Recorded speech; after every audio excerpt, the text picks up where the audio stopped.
Okay, so welcome to today's lecture as agreed on. So we'll concentrate with this topic called trigonometry. So we are going to be dealing with trigonometry.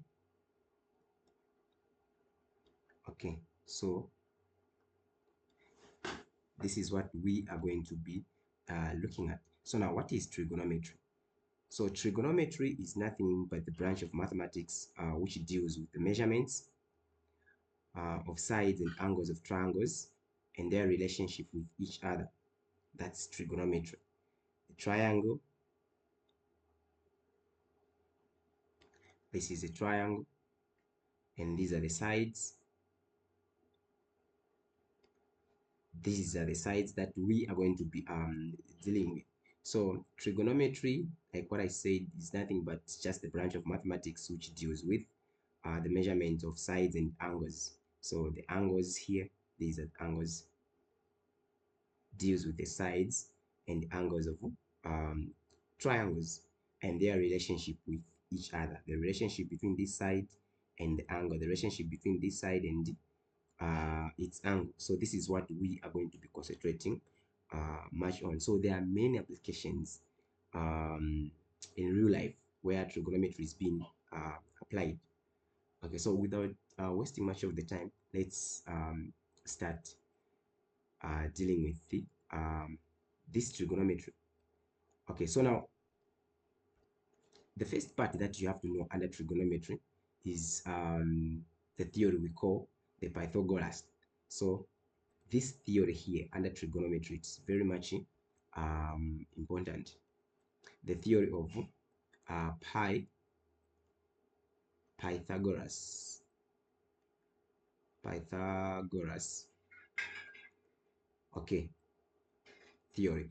Yeah, so this theory is very much important when it comes to trigonometry because it is the one which shapes you as in how you're supposed to be dealing with those triangles given.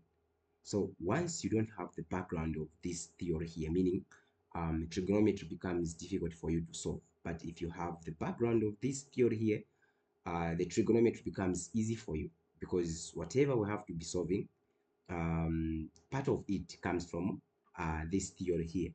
Okay, so this theory here is basically, it relies on the triangle which is right angle.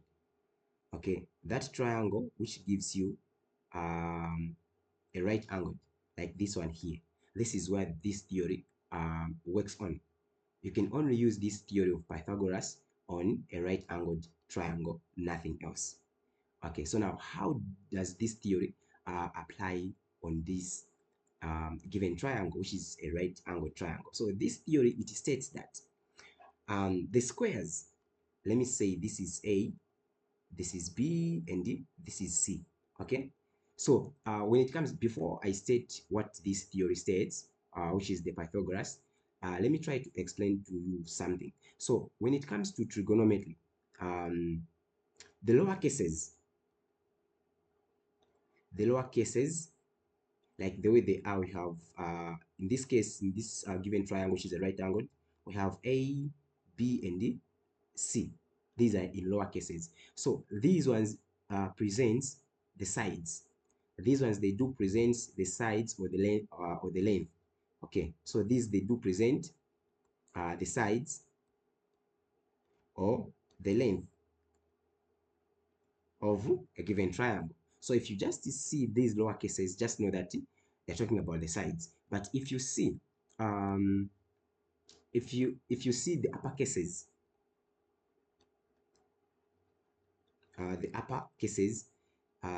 maybe for example you have A, B, and C. The upper cases, just know that they're talking about the angles.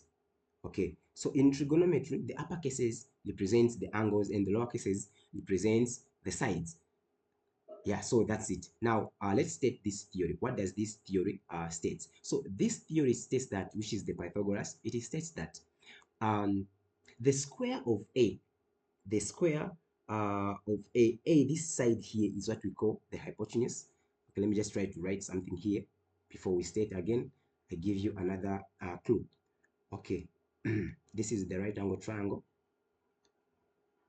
So the right angle triangle, a triangle, we know that a triangle, it has got three sides. So since a triangle has got three sides, each side has got its name if it's a right angle triangle. So the opposite of this 90 degrees here is what we call the hypotenuse.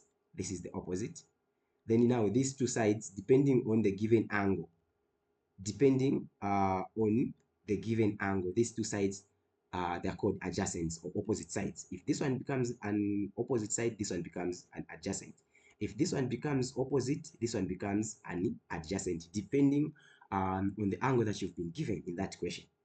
Okay, but the hypotenuse doesn't change because this is the longest side when it comes to the right angle triangle. The longest side on the right angle triangle is what we call the hypotenuse. Okay, so now since we know that we have the hypotenuse and the adjacent sides or opposite sides are given on a right angled triangle, the Pythagoras theorem states that the hypotenuse, this one here, the square of the hypotenuse is equals to the square of the two adjacent sides or the two opposite sides. So we can have the square of the opposite side plus the square of the adjacent side. So this is what the Pythagoras theorem states. It states that um, the square of the hypotenuse is equals to the square of the adjacent plus the square of uh, the opposite. So if you add the squares of these two, they have to give you the hypotenuse. So that's how it's done under trigonometry, which is the right angled. If you're dealing with the right angled triangle. Okay, so now, okay, since now we've stated the theory of the Pythagoras theorem, let me give you an example of what this theory means. So, for example, if you've been given this is our right angle triangle, this is our right angle triangle, and you've been given, let me say, this side to be maybe let me say 4, and this one 2. Then they ask you to find this side. How can you find this side, or how can you calculate this side, which is side, okay, let's name it as side x. So for you to calculate this side, the theorem, this is the right angle triangle. Just know that, oh, since this is the right angle triangle, the formula that I can use for me to calculate the side, it's what? The Pythagoras theorem. And it states that the hypotenuse, the square of the hypotenuse is equals to the square of the adjacent plus the square of the opposite. So this is what I'm going to do. The square of the hypotenuse is equals to the square of the adjacent or the opposite plus the square of the adjacent, which is 2. So I'll have this. So if I square 4, I'm going to have a 16 equals to x squared, it remains the same, x squared plus 2 squared, that's a 4. So here, if you subtract, here now you collect like terms, basics of algebra. You correct the like terms. So we are going to have a 16 minus, this is a positive 4, and it crosses an equal sign, becomes a negative. So we're going to have minus 4 equals to x squared. Okay, x squared. So now, what is 16 minus 4? 16 minus 4, we're going to have a 12 equals to x squared. So the square root of this and the square root of this, the square and the square root goes. So meaning your x is equals to the root of 12. So this one becomes your answer for this side here. So this is how we solve under the Pythagoras uh, theorem. Okay, so let's go and proceed with another example. Let me erase the board first so that we can have enough space. So that we can have enough space.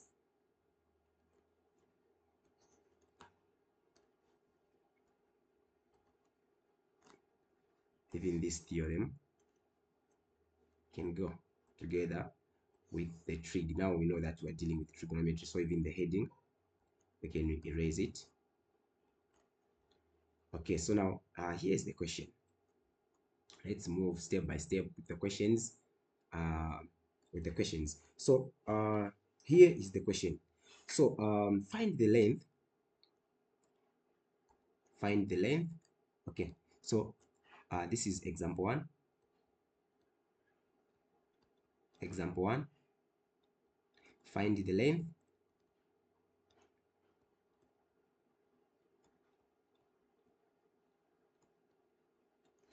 find the length of PE. Find the length of PE. You've been given this figure here. Okay, so this is the right angle triangle. Okay, this is the right angle triangle. Then you've been given we've been given this side here it's P, this side here it's E, then this side here it's F. Okay, we have PEF. Okay, then you've been given that this side here it's 13 centimeter. Then this side here we are not given, and we have this side here, the PF, we've been given that it is 5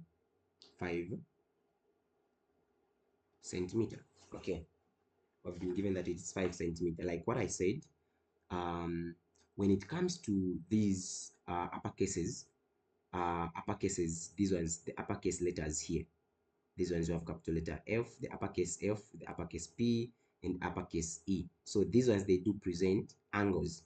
These, they do present angles. But when it comes to the sides and the length, like this one, the 13 centimeter here, which is the side of the length, it's been presented by the opposite of this angle, which is P. So this is side P. Then the opposite of this angle, which is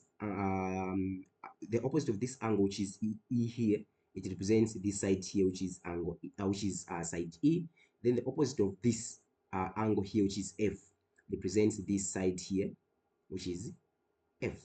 Okay, so the opposite of this F, the opposite of this EE, the opposite of this PP. So now these small letters here, these small letters or the lower cases, they present the sides. Okay, so now the question says find the length of PE. So the length of PE, they want us to find this side of F. Okay, so now how can you find this side of F? So this is how we calculate it. The Pythagoras, it is states that the square of the hypotenuse is equals to the square of the adjacent plus the square of the opposite. That's our Pythagoras. So we are going to go with the square of the adjacent, the square of the hypotenuse, which is P there, is equals to the square of the adjacent, let me take it as in E squared, plus the square of the opposite, which is F squared. Okay, so I have this. So since now I have this, what next? I start substituting. P, these are the sides. Remember, these are the sides because they are in lower cases. These are the sides because they are in lower cases. So what is our P? Our P, we've been given that it is 13. You square it equals to, what is our E? Our E, we've been given that it is 5 centimeter. You square it plus F, which is the one that we have to calculate. Square it. Okay. So now, what is 13 squared? That's 169. 169 equals to, what is 5 squared? That's 25 plus F squared remains F squared. Then from here, we collect like terms. So we are going to have a 169. This is positive 25. When it crosses an equal sign, becomes a negative 25, which is equals to F squared. So what is 169 minus 25 gives us 125, which is equals to F squared. So now for you to remove this square, we introduce a square root, because a square root and a square cancels each other. We introduce a square root. So a square and the square root disappears. You are going to remain with F. So F equals to, what is the square root of 25? The square root of 25, we always know that it's what is 165? 165 minus 25, sorry, 165 minus 20, 169 minus 25, it's 144. Sorry, that was a mistake. It's 144. Okay, supposed to be 144. Okay, all right, so we have 144. Yeah, so 169 minus 25, you're going to have 144. Okay, so we introduce a square and a square root and a square root for you to cancel the square. Then this one remains in the square root of 144. So the square root of 144 is 12. And don't forget about the units being measured in centimeters. So this one becomes your answer. So this one here, it's 12 centimeter, 5 centimeter, and 13 centimeter. So if you add 5 centimeter, the square of 5 centimeter plus the square of 12 centimeter, you're going to have 13 centimeter. So this is the Pythagoras theorem. So if you add the square of 12 centimeter plus the square of 5 centimeter, the answer always has to give you what? The square of 13 centimeter. So because if you add what is 12 squared, that's 144, plus what is 5 squared, that's 25. So if you add what is 144 plus 25, it will give you what? 169, which is the square root of which is the square of 13. So this is how it's done. Okay, so now let's go to the other example. Example 2. Example 2, we raise the board because our board is too small.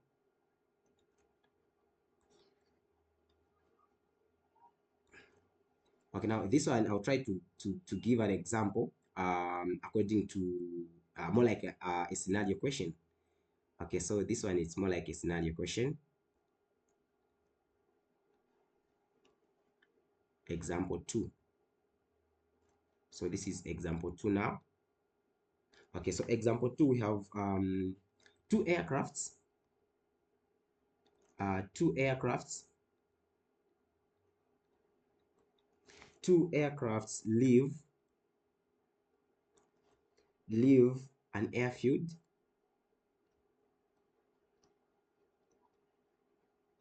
Leave an airfield. Okay, there's an L there. Yeah, at the same time. At the same time, then one travels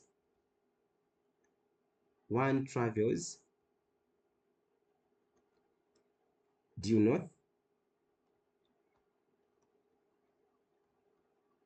One travels due north at an average an average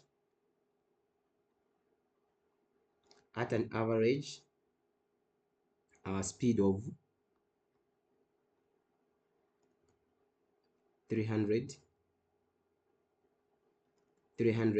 kilometers per hour. 300 kilometers per hour. Okay, and the other and the other aircraft due west um, at an average speed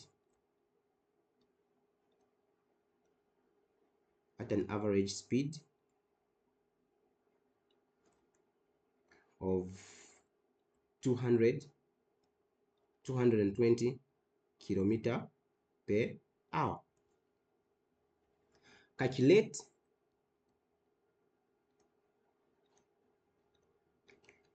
Calculate their distance apart after 4 hours. Calculate their distance calculate their distance apart after 4 hours. Okay, so this is the question. Two aircrafts leave an airfield at the same time. One travels due north. This is one. One travels due north at an average speed of 300 km per hour, and the other due west at an average speed of 220 km per hour. Calculate their distance apart after 4 hours. Okay, this looks like more like a physics question. This is mathematics. So you know that physics, it deals with calculations throughout, same as in mathematics. So mathematics is the application of physics. We apply math in physics. So that's how it goes.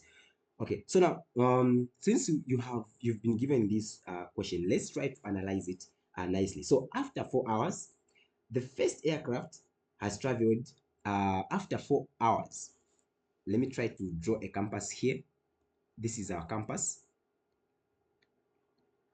Okay, this is our compass, is the one which is going to lead us or direct us, as in how these aircrafts they were moving, west and south.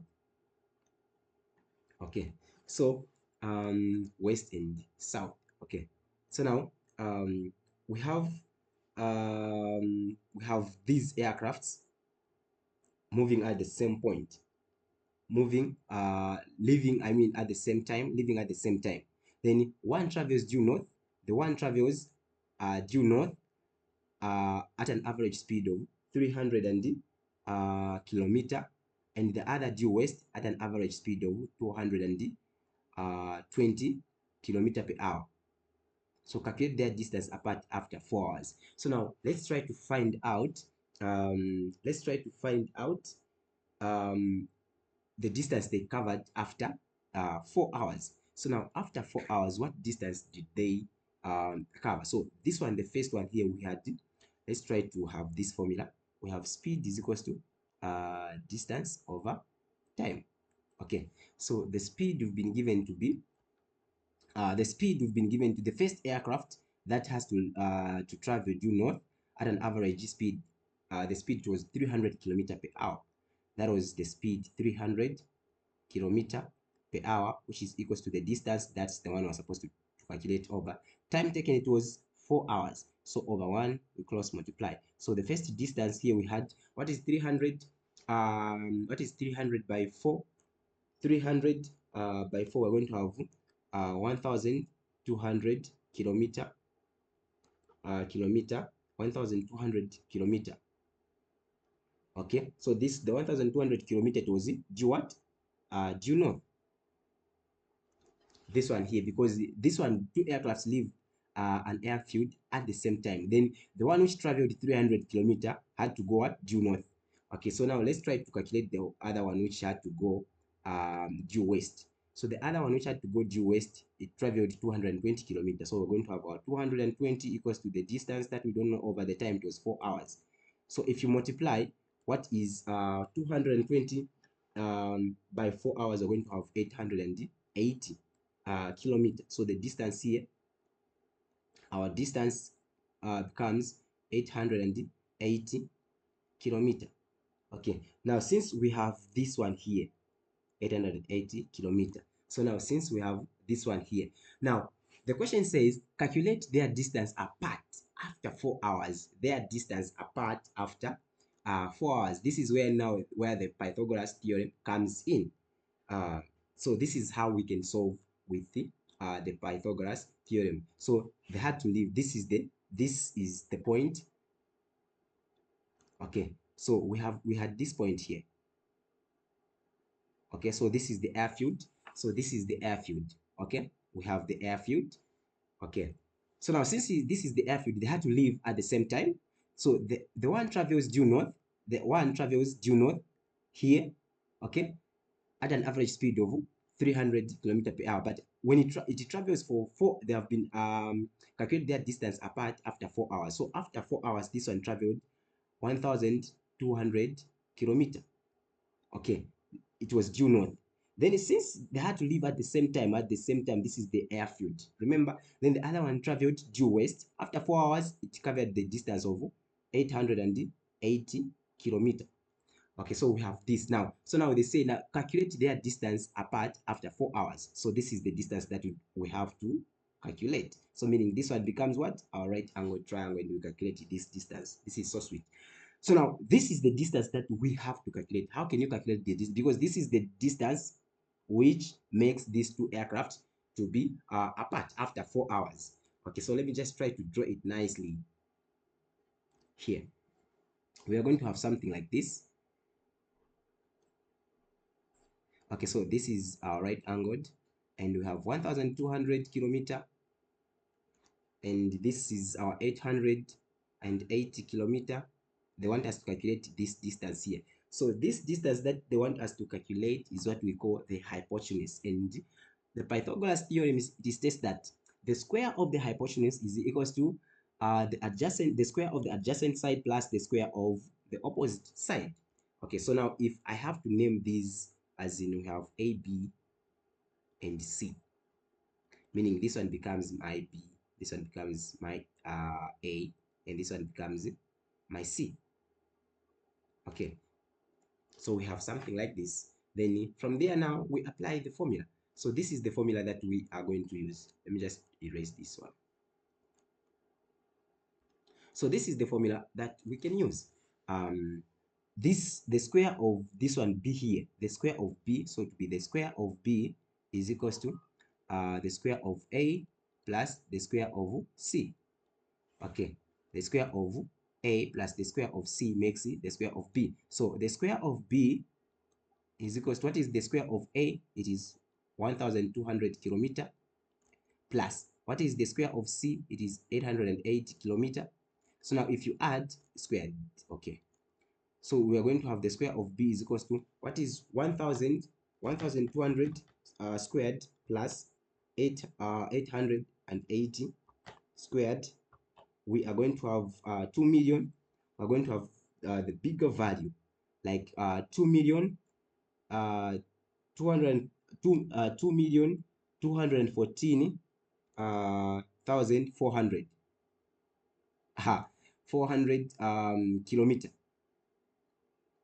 Remember, 400 kilometer. So this is 2,214,400 kilometers. So these are the values. Then what do we do for us to cancel this square? So what do we do for us to cancel this square? We introduce a square root. So here we put a square root. Also here a square root. You can, so a square and a square root goes. So it will be B equals to, what is 2,214,400 in the square root? So the answer for that becomes our final answer for B. So if you place the square there, we're going to have 1,488 .1 kilometer.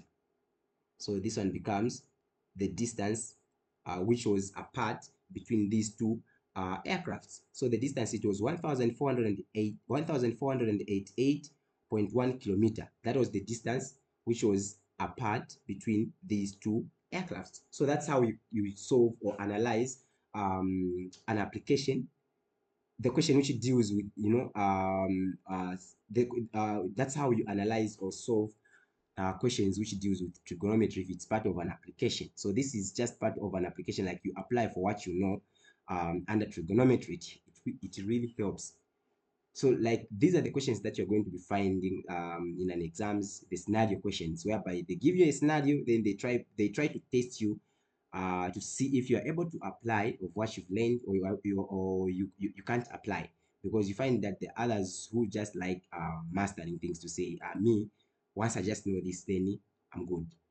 But when it comes to trigonometry, it's all about the applications. You apply of what you've been taught, and for that way the work becomes easier. Why? It's because there's a big difference between someone who is mastering and someone who knows it, as in how the solvings and calculations are supposed to go about. So if you just master the things, then they try to twist two things here and there, then everything becomes held to you. But if you just know the steps that you're supposed to take, then everything becomes simple. So we move now. Let's look at, since now we've discussed about the Pythagoras theorem, so now let's look at the trigonometric ratios of the angles. Okay, we look at the trigonometric ratios of this acute angle. So let's try to erase this.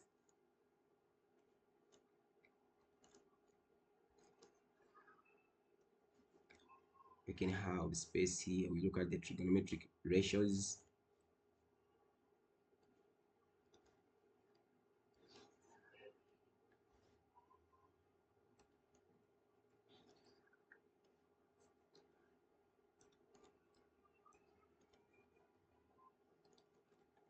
Okay, so let's look at the trigonometric ratios now. Okay, so the trig ratios.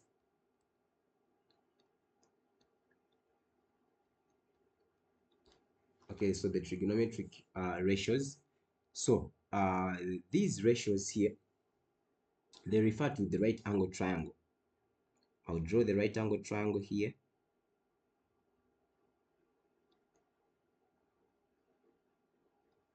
Okay, so I'll draw this right angle triangle. Um, Under this right angle triangle, for example, we've been given, let me say this angle here, we name it as in X. Okay, so we have maybe AB and C here. Okay, so we have this angle here being labeled as an angle X. So this angle X here is angle B. So the side of this here is this one, the side here and C. Okay, so now this angle here, it makes this side becomes opposite and this one side becomes adjacent. This one it maintains as in the hypotenuse. Okay, so now since we have this, how can you come up with the trigonometric ratios? So these trigonometric ratios, will apply them with what the rule that we know to be called the SOHCAHTOA. So the SOHCAHTOA, it's the one which is going to guide us of what we are supposed to do, what to concentrate much on. So we have this rule of what we call the SOHCAHTOA. So this one to give us the trigonometry ratios that are supposed to be applied or which are applicable on the right angled triangle. So this one here, the sign here, it tells us to say for the ratios you have the opposite and the hypotenuse, the adjacent and the hypotenuse, opposite and adjacent. So if I come to this part here, which is the so it tells us to say I'm going to have the sine of that given angle, which is x, is equals to the opposite over hypotenuse. If I come to the curve, this here, this one tells me to say I'm going to have a cos of that given angle x equals to the adjacent over the hypotenuse. If I come to the TOA, this one here, I'm going to have the tan of that given angle x equals to the opposite over the adjacent. So I have this. Now, apart from this, if you try to reciprocate this here, the sign, if you reciprocate the sign whereby the hypotenuse becomes on top, the hypotenuse goes up and the opposite comes down. If you try to reciprocate whereby the hypotenuse goes on top and the opposite goes down, for this one here becomes the cosecant. We are going to have the cosecant of that angle given, which is equals to the hypotenuse over opposite, the hypotenuse over the opposite side. Okay, now what if you try to reciprocate the cos of that given angle whereby the hypotenuse goes up and the adjacent comes down? We are going to have the secant. So this secant here of that given angle, which is equals to, we try to reciprocate, we're going to have the hypotenuse there over the adjacent down. Hypotenuse over the adjacent down. And if you try to reciprocate, the tan whereby you have this one, the tan. If you try to reciprocate the tan whereby this one goes up, this one comes down. The tan whereby the adjacent is up and the opposite comes down, we're going to have the cotangent. So whereby you reciprocate that, we're going to have adjacent over opposite. Okay, so these are the trigonometric ratios. So you have the sine, cos, tan, cosecant, secant, and cotangent. So these are the trigonometric ratios that you have to know. So how do you use these same trigonometric ratios? So these ones, they only work, the SOHCAHTOA, it only works under a right angle triangle. As long as a triangle, that given triangle, it is a right angle triangle, then you want to calculate the angle. You want to calculate the other angle on the right angle triangle, you can only use the SOHCAHTOA if you've been given some sides. That's how it works. This one, it can't work on any other triangle apart from a right angle triangle. It can't, unless if it is a right angle triangle. That's where this one works, the SOHCAHTOA. Okay, so for example, if you've been given this triangle here, um, you have this triangle. This is the right angle triangle. Okay, so this is the right angle triangle. Let me say we have x, y, and z. X, y, and z. Then this one we've been given. Let me say we have our 41 and 9 here. Okay, so now 41 and 9 here. Then they ask us maybe to calculate this angle here. So for us to calculate this angle, we've been given two sides. We've been given two sides. Then they ask us to calculate this angle. We know that this is a right angle triangle. But how can you calculate this angle here? This is where the SOHCAHTOA comes in, because this one, it will help us to find this angle without any complications. So this angle here, it will tell us where the opposite is. The opposite of this angle, it's this side here. This is the opposite of this. So this is the opposite. So now, since we know that this is the opposite, automatically this one becomes the adjacent. So on this figure here, we have the adjacent and the hypotenuse. So we have the adjacent, which is equals to 9, and the hypotenuse, which is equals to 41. So we have this. Now, from the data that we've been given, we have the adjacent and the hypotenuse. We can use, we just go there, here. Adjacent, and the hypotenuse, we can use this one here, the cotangent, the cos.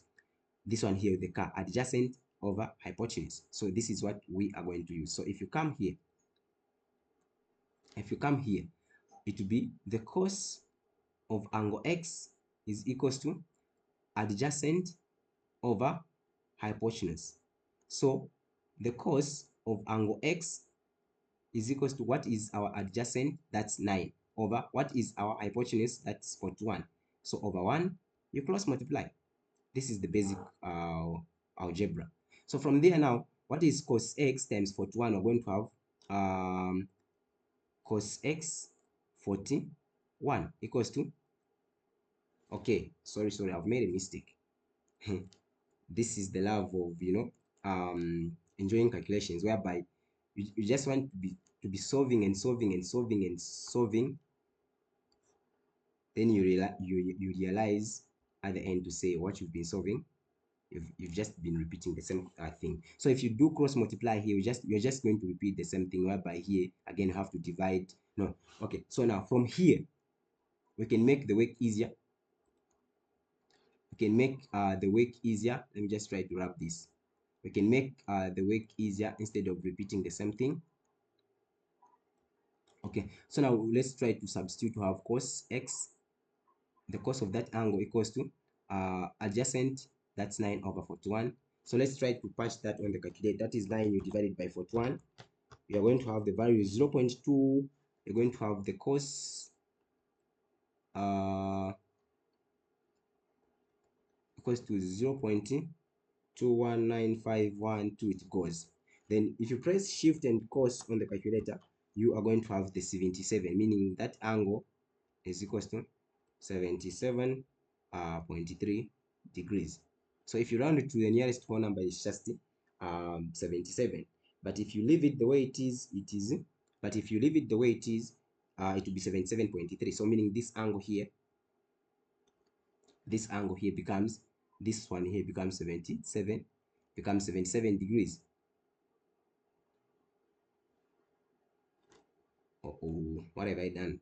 Okay, so this angle here becomes 77 degrees. So this one here, it is 77 degrees, this angle here. So now, since you know that this angle is 77 degrees, and you know that this is 90 degrees, which is the right angle triangle, for you to calculate this one, just subtract. What is 90 minus 77? What is 90 minus 77? You're going to have 13. So this one becomes 13. So if you add 13 plus 77 plus 90, it gives you 180 for the triangle. As simple as that. Then if they ask you to calculate this side here, which is the opposite, you can either use this angle, because this one becomes a pair now. We have an angle together with the side. Yeah, you can calculate using this one. You have an angle together with the side. You can either use SOHCAHTOA, or you can use the Pythagoras theorem. It also works. The Pythagoras theorem, to be direct, why? It's because it will be this one here squared minus 9 squared. So it will be just 41 squared minus 9 squared is equals to the opposite squared. So this one, what is 41 squared minus 9 squared? We are going to have 1600. The square root of that one, we're going to have a 40. So this one here, it's 40. That's it. That's how we calculate it. Because if you add 40 squared plus 9 squared, if you add 40 squared plus 9 squared, we're going to have 8181. The square root of that one, it will give you the square root of that one. So here, if you add, you have this one minus this one. What is 41 squared minus 9 squared? Let's just try to write this one. 41 squared, you're going to have 1681 minus 9 squared, we're going to have 81. So now if you subtract it, 81 equals to opposite squared. Now if you subtract what is 1681 minus 81, you're going to have 1600, which is equals to, so the square root of this, the square root of that. So you cancel this. So meaning the opposite there, which is x, has to be equal to the square root of 1600. You're going to have 40. So 40 here becomes the answer. Okay, so now since this one becomes the answer, if you add this plus this, has to give you this. Is it? Let's try. What is 40? What is 40 squared plus 9 squared? So 40 squared plus 9 squared, it will be 1681. Then the square root of that one, it will give you 41. It goes back to this. So this is how we calculate. Okay, so let's try another example on the same. We'll try another example on the same, how to use the same SOHCAHTOA.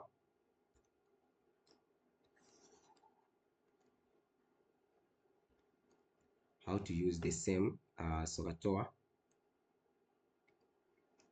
Since we were calculating the angle and the side. So now, what if you've been given, you have this triangle here, the right angle triangle.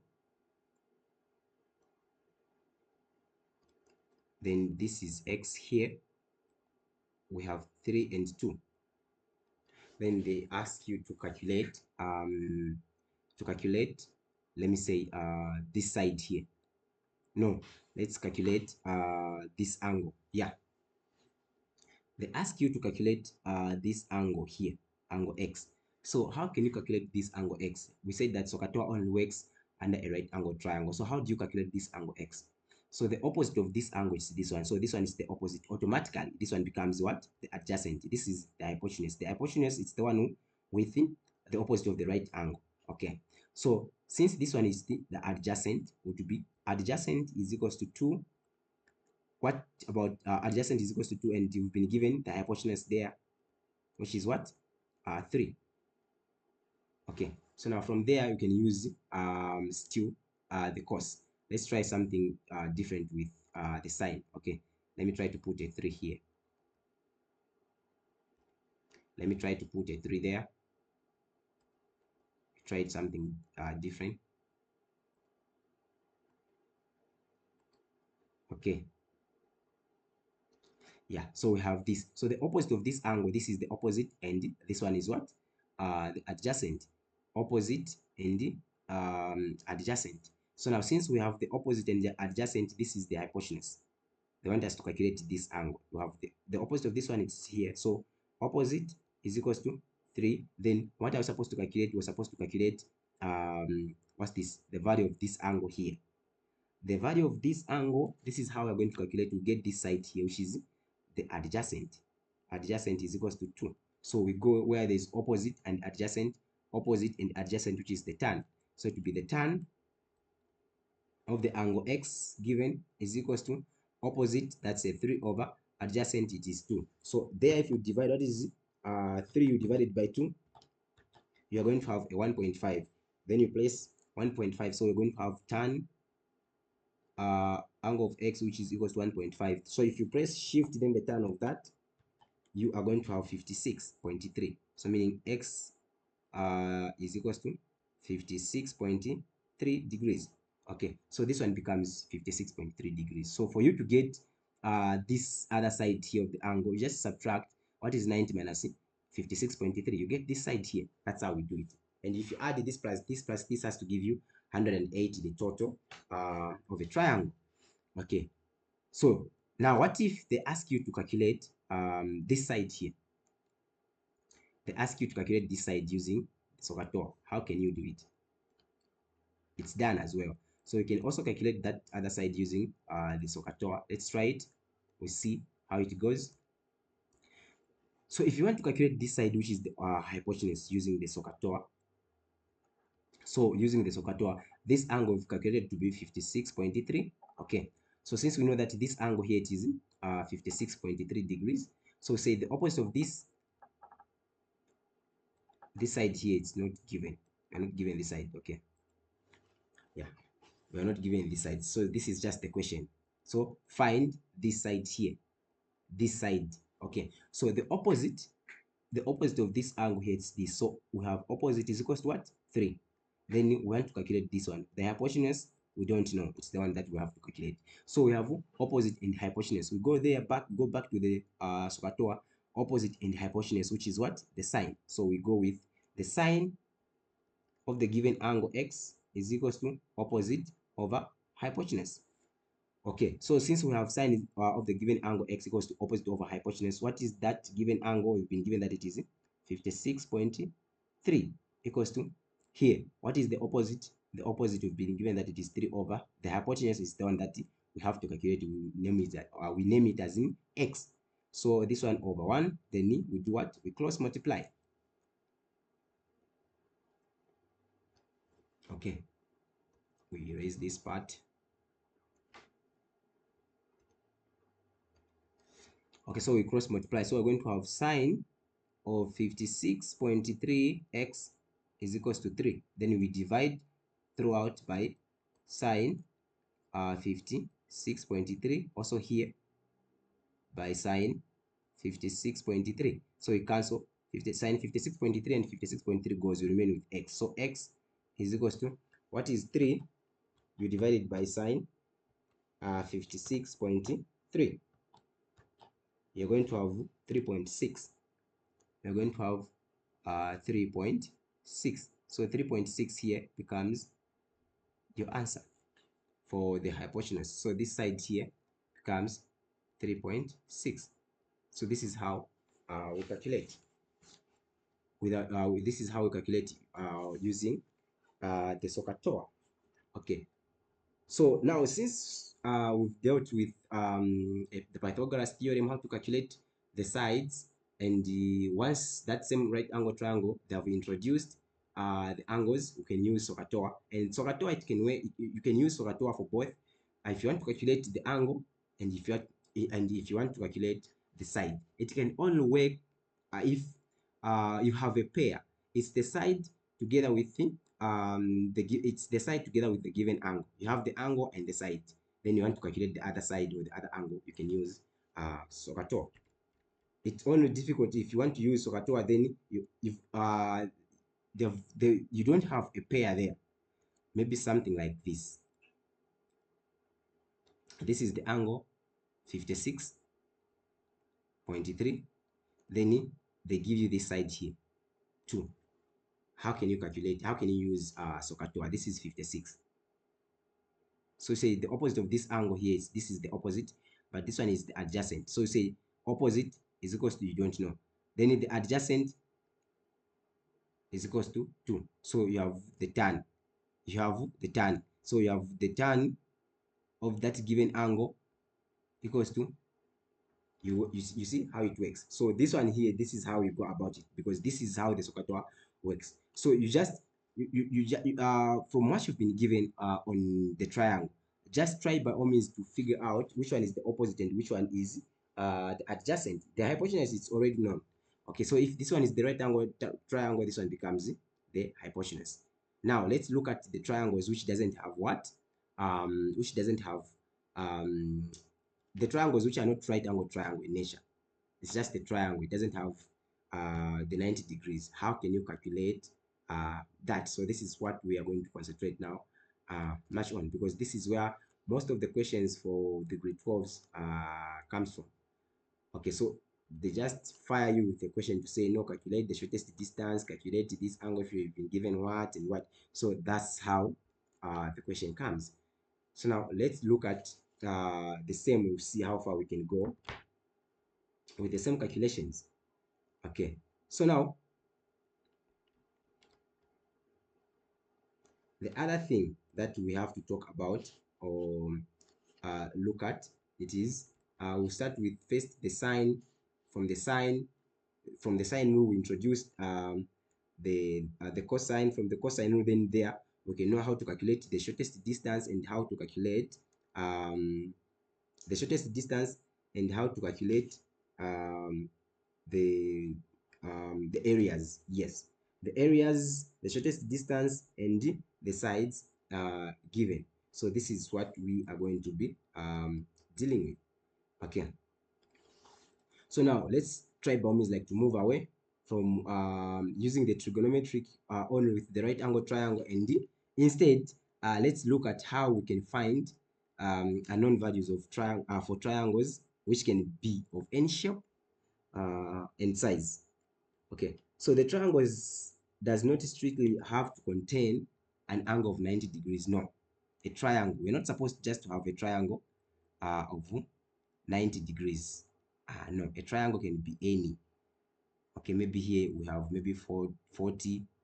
Okay, we have maybe here we have, let me say, 35 km, and this one we don't know, let me say PQR. Maybe here we have maybe 12 km. Then calculate this side. This is what we're going to be dealing with here, because a triangle, it's not just strictly to the 90 degrees. No, this one, no. It can be of any size and any shape. Okay, so in exams, the exam papers, they do come with the following formulas, like the area of a triangle, which is equals to half, we have AB sine C. These are the formulas that we do find there. And the sine rule, again, we have the sine rule whereby of A over sine A equals to B over sine B equals to C over sine C. Okay, then in the cosine rule, whereby we have the A squared is equals to B squared plus C squared minus 2BC cos A. So these formulas, they always do provide them in an exam, but you just have to know them by heart. Okay, so as may okay, let's try to look at something different. Let's not talk much. Okay, so now from there, let me try to give you something that can um, guide you as in how the calculations has to be done when it comes to we'll start first with the sine rule. Okay, so as you may have noticed, like what I said, so the lower cases, they present the sides or the length of the triangle, and the upper cases, they do present angles. So these are the lower cases I was talking about, A, B, C. These, they do present sides or the length, and the upper cases, A, B, C, they do present what? The angles. Okay, so now let's look at the sine rule, this here. So this rule here, which is the sine rule, this one here, it goes with the relationship between each side and its opposite angle, which is equal to all of the other angles.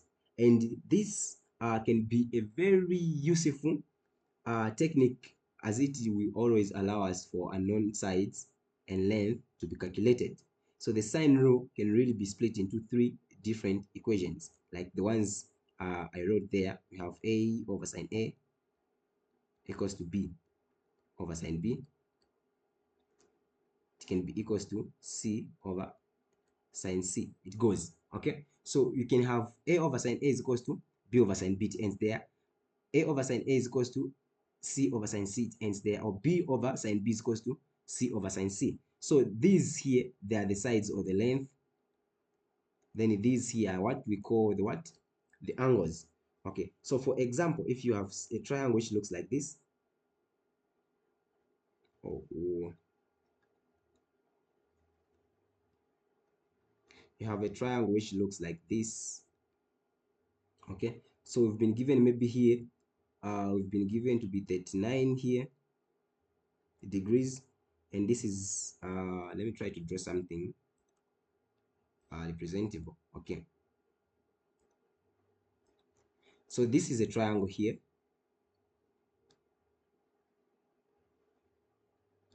This is the triangle here. This is 39, and here it's 47 degrees.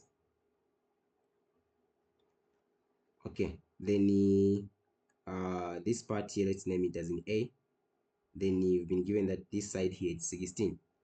Okay, so the sine rule, it states that if you have a pair, then if you have a pair, what I mean by a pair, the angle given, you have the angle given and the size or the length. This formula is applicable as a pair. You have a pair given. This is what we call a pair. So a pair, you're supposed to have an angle together with the length. Like this one here, you have an angle. The opposite of this angle is this here. So we have an angle and the side. So we can use, if you want to calculate this side here, we can use what? The sine rule. Why? It's because the sine rule, it states that if you've been given a pair, then you're told to calculate the other side. You use the sine rule. So this is the pair. You have the side, the angle and the side. Then you want to calculate the other side. So this is how you can apply this one. So you're going to have, let me say, this one is A, B, and C. And C. So this is how you can apply the sine rule.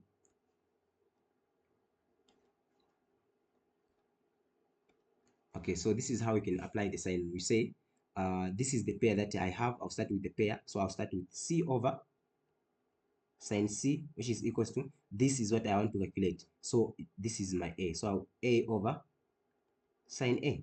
I'm done. So now it's just a matter of substituting. So from there, I substitute now. So what is my C? C is the side. The side I've been given that it is 16 over angle C is 59. So to be sine 59, which is equals to A. A is the side given and is the one that you're supposed to calculate over the sine of A. This is the side. This is the angle. So the angle has been given that is what? 47. So from there, what do we do? We cross multiply. So to be what is sine 59 times A? We're going to have A sine 59, which is equals to, what is 16 times sine 47? 16 you multiply by sine 47. You are going to have 11.70. 11.70. So from there, what do? You divide throughout by sine 59. Also here by sine 59. So you cancel this one. So meaning your side A is equals to, what is 11.70 divided by sine 59? Meaning that side becomes 13.7. So this side here, A, becomes 13.7. So this is how we calculate using the sine rule, as simple as that. So this is your answer. So as long as you have the pair whereby the angle together with each side, then you're told to calculate the other side, you can use this one. Or the angle with each side, then you've been told to calculate this,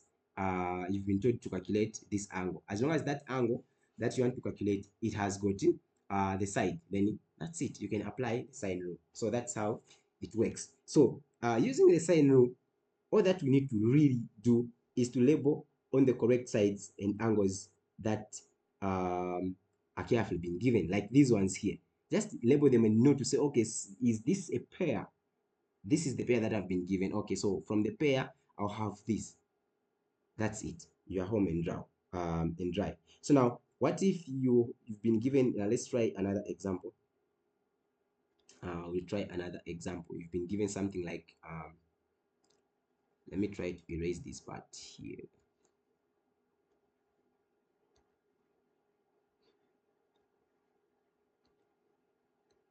Okay, so you've been given this example here. You have this triangle.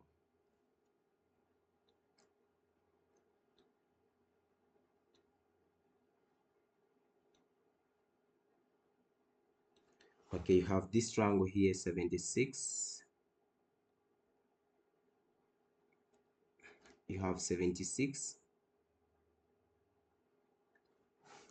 and they want us to calculate this angle here, and this have been given to be 8.4. 8.4. Okay, so let's try to name it A, B, and C. So now, how can you calculate this angle here? How can you calculate this angle? It's simple. Since we have a pair, this is a pair, okay? The angle A and side A, and they want us to calculate this angle here. They want us to calculate this angle here, this side given to be 5.7. So it's easy to calculate this angle here. We go with what? With the sine rule. So the sine rule will have this formula A over sine A is equals to this is the side that you're supposed, the angle that you're supposed to calculate, which is C. So it will be side C over the sine of angle C.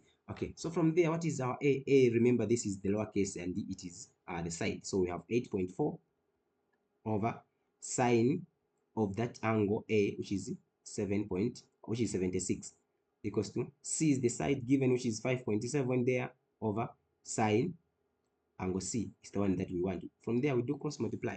So what is 8.4 times sine C? We're going to have sine C 8.4 equals to, what is sine 76 multiplied by 5.7? So what is 5.7 multiplied by sine 76? So you are going to have 5.53. 5.53. So from there, what do we do? For us to remain with sine C, we divide by 8.4, also here by 8.4. So we cancel. So meaning our sine C,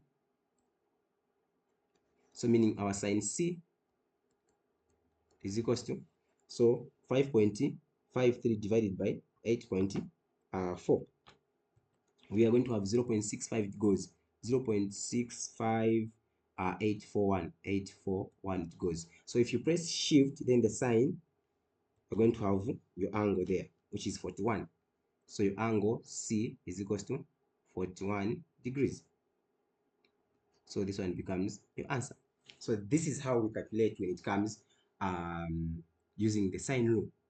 So this is how we calculate. Okay. So from there, let's look at the cos rule. Let's try to apply now the cos rule. This one, as in how does the cos rule works, and how can, excuse me, how can we apply the cos rule? Easy, simple, and straightforward, as long as you are able to follow the steps, know the formulas, and know how to use the calculator, because trigonometry, you have to know how to use the calculator. For example, your calculator is in rads. You want to find the angle, you're finding the points, you have to convert your calculator from rads to what? To degrees. Because the answers that you're going to be finding, wrong answers. So now let's try now the cosine rule.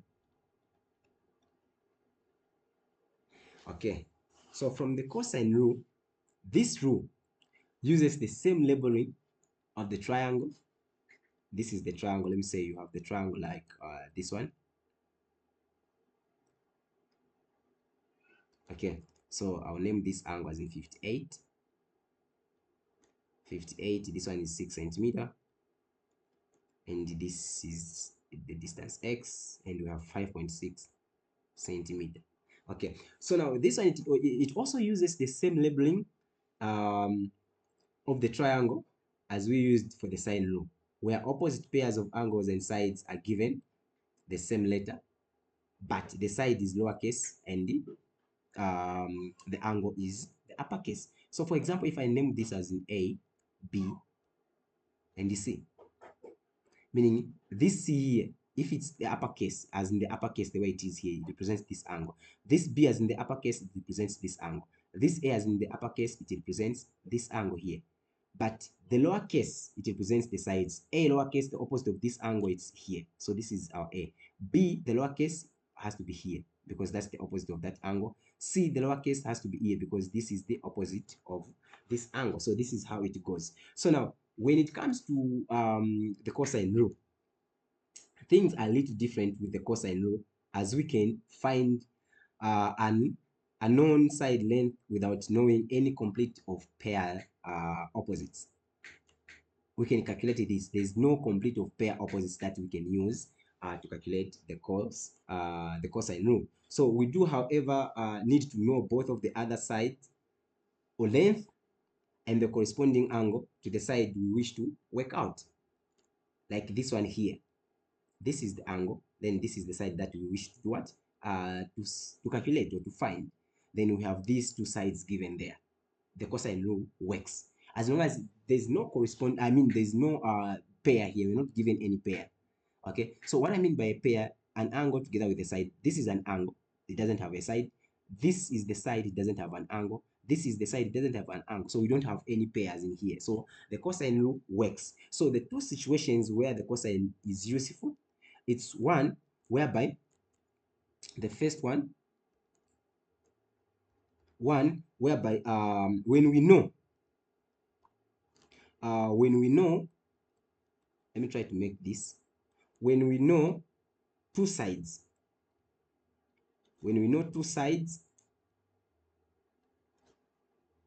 and one angle, when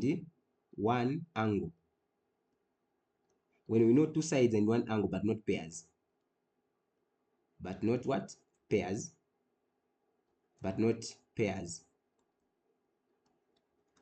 and wish to find the side or the length opposite the known angle, we can use the cosine rule. Then the other thing is number two, when we know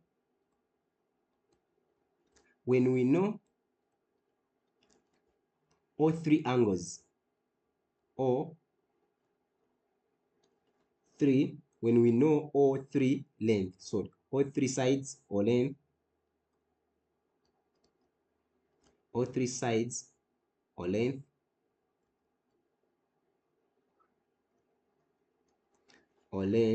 and we want to find one of the angles, we can use this one. If we know all the three sides, A, B, C, if you know all the three sides, then we want to find either this angle or this angle or this angle, we can use what? The cosine. It's easy. Or if we know this one, the first one, or if we know two sides with one angle but not a pair, we can use the cosine rule. So let's state, let's start. Let's find this side here for this question. And we have our formula there.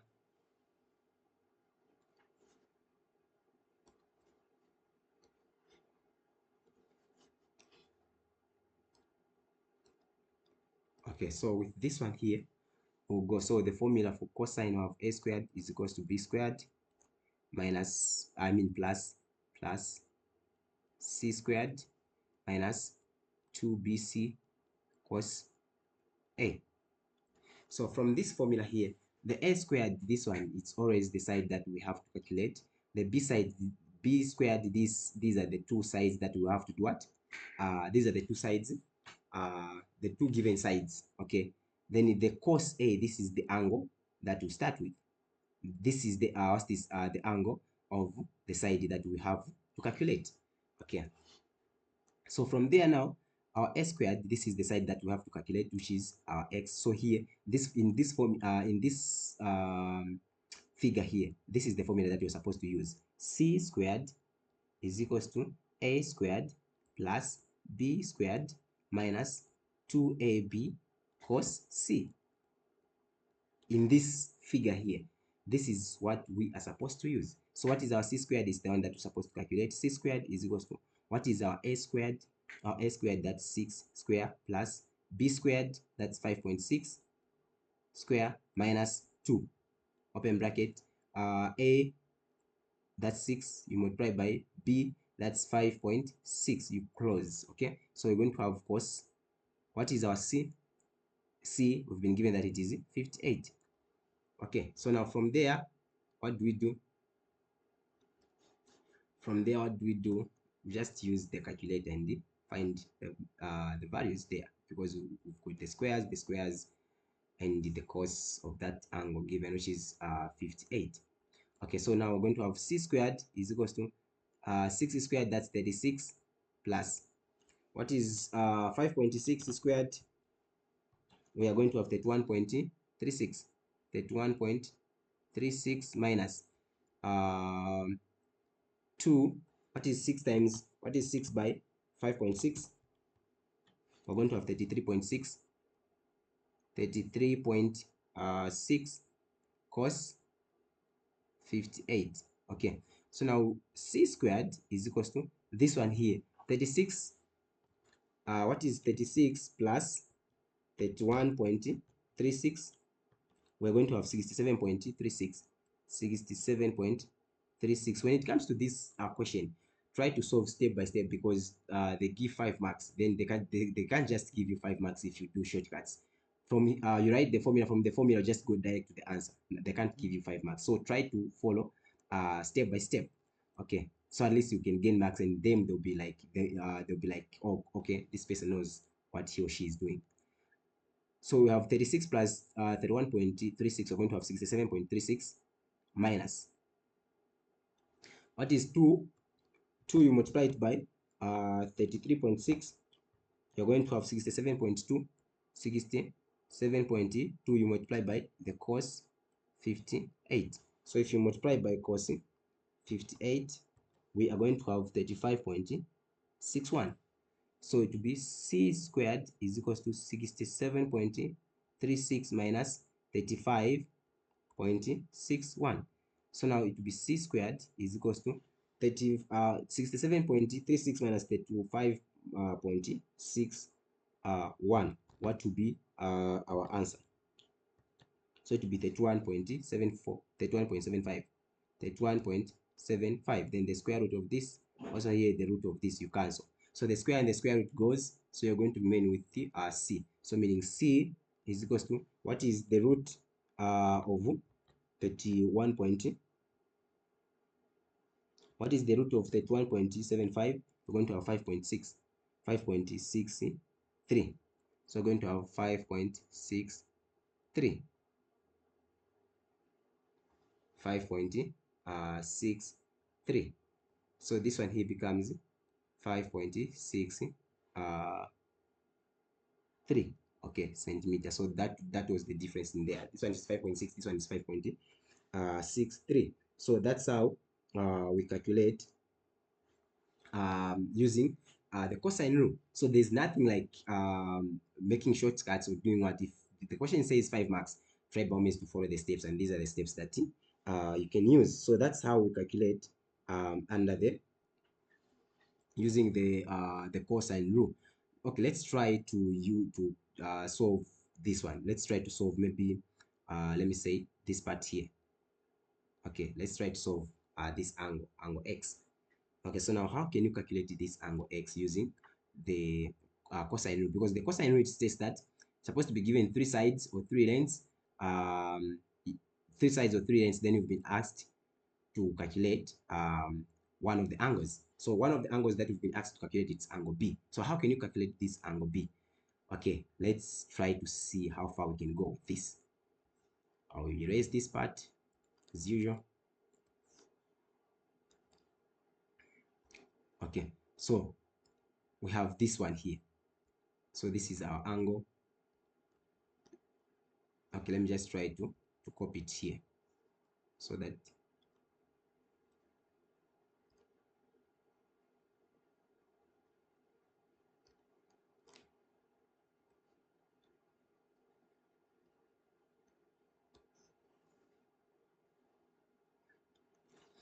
okay, now it's clear. Okay,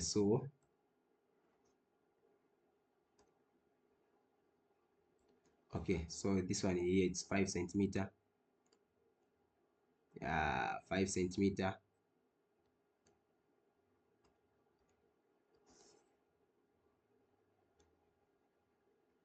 5 centimeter, Okay, this one 3 centimeter and 2 centimeter, 5 centimeter, 3 centimeter, and 2 centimeter. We calculate this side here. So the same cosine rule, it works. This is our general formula. A squared is equals to b squared plus c squared minus 2bc cos a. Okay, so now we want to calculate this angle B. So we'll go with B squared is equals to A squared plus C squared minus 2AC cos B. Okay, so from there, what do we do? Start substituting. B squared, these are lower cases, they are the sides or the length. Then the capital letter, this one, the upper case is what we call the angle. So what is our B? Side B, we've been given that it's 5 centimeter squared is equals to what is our A? 3 squared plus what is our C? 2 squared minus 2 open bracket, what is our A? 3 we multiply by 2 to close. Okay, then cos angle B. Okay, so from there 5 squared, that's 25, equals to 3 squared, that's 9, plus 2 squared, that's 4, minus 2 open bracket, 3 by 2, that's 6 cos B. Okay, 25 is equals to what is 9 plus 4, that's 13, minus what is 2 times 6, that's 12 cos B. Here you collect like terms, 13, and this the like term. So to be, what is 25 minus 13 is equals to negative 12 cos B. Okay, from there, what is 25 minus 13? What 25 minus 13, that's 12, which is equals to negative 12 cos B. So from there, what do we do? We divide both sides by negative 12, also here by negative 12. So we cancel. Negative 12 and negative 12 goes, so we're going to remain with cos B. So cos B, okay, we erase this part here. So cos B is equals to negative 1. Negative 1, the values that I have placed as well. So what is the values that I've placed as well? Anyway, yeah, so cos B is equals to negative 1. So if you place shift, then the cos of negative 1, the cos of, if you place the inverse of negative 1, it's always 180 degrees. So this one becomes the answer for B.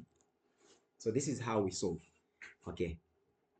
If you've been given 3 sides, then they ask you to find the other angle, one of the angles. So this is how we solve. So this one becomes 108. Now, anyway, I was just placing the values. I was just placing the values without knowing what to come, like without knowing the outcome. So it was just part of the example. This is how you solve.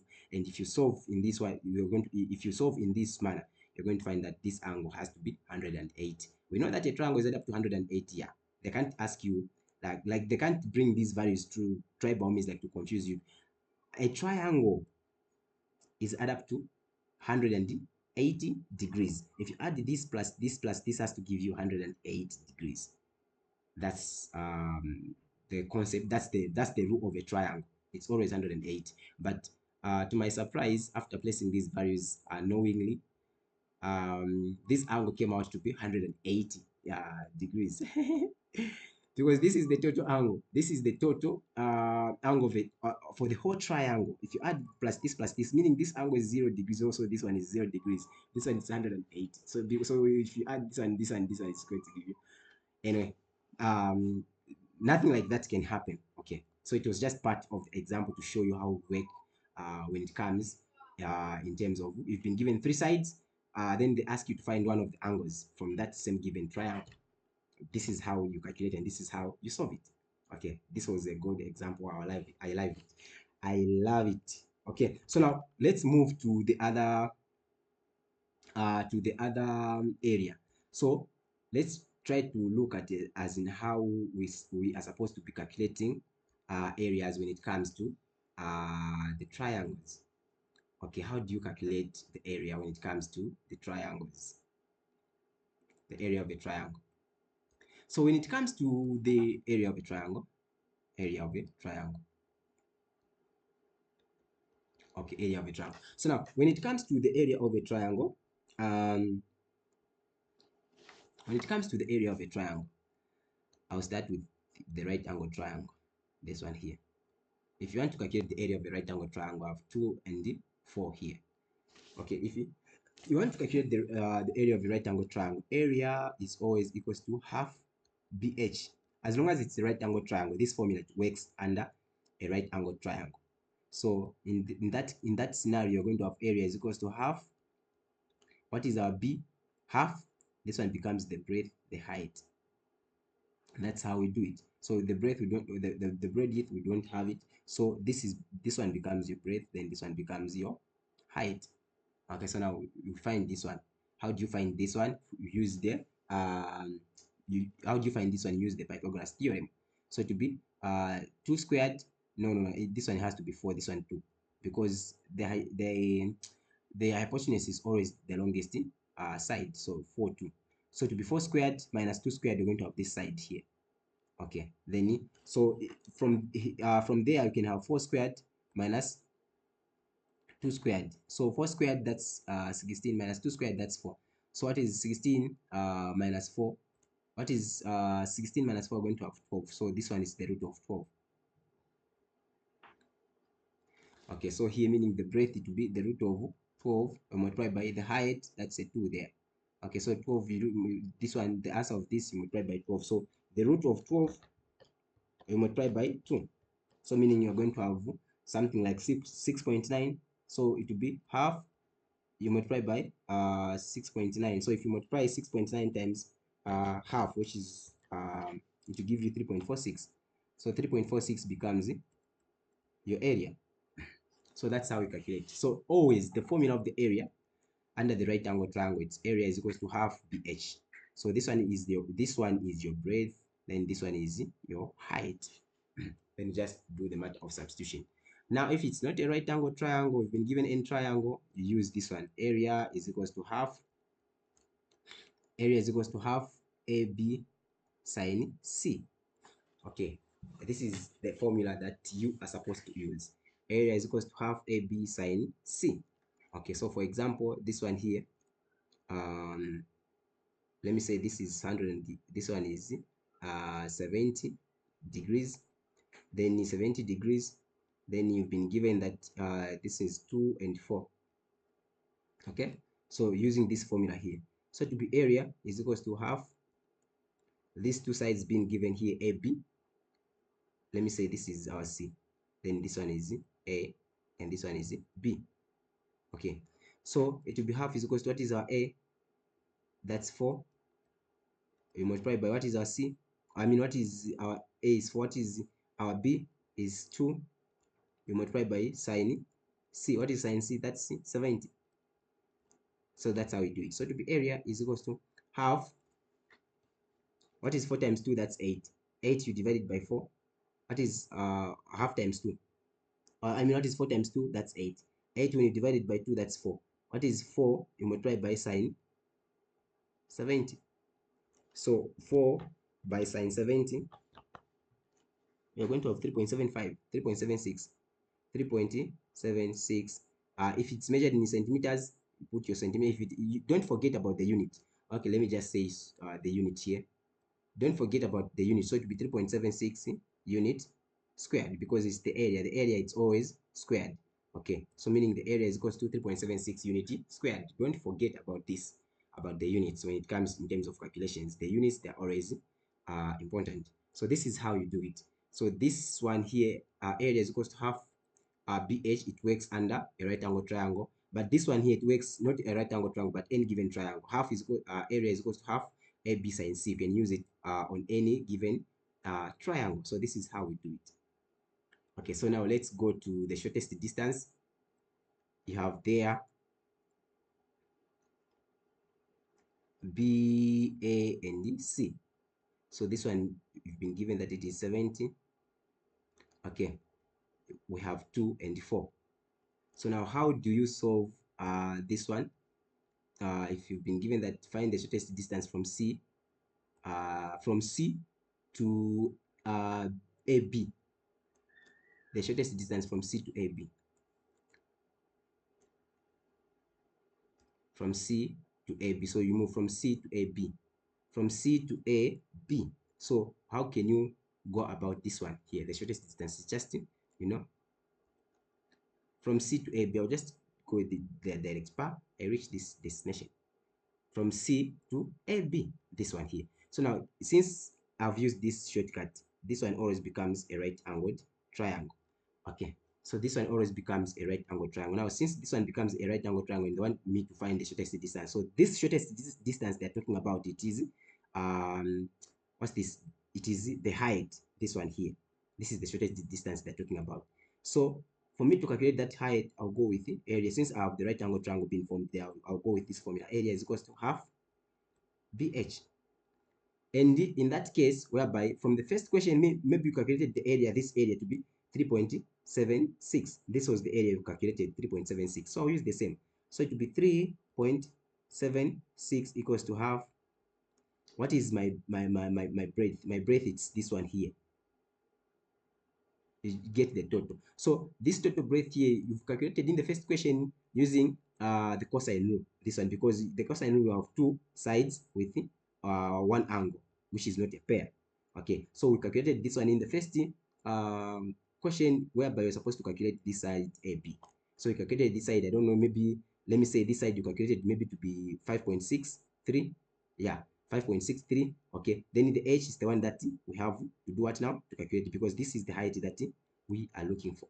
So you multiply by the height. So from there, it will be 3.76 is equals to 5.63 times h. You're going to have here to be half 5.63 h. So now, what is 5.63? You divide, what is 5.63? You divide it by, you multiply by half. So 5.63, you multiply it by half, you are going to have 2.815. So you're going to have 2.815.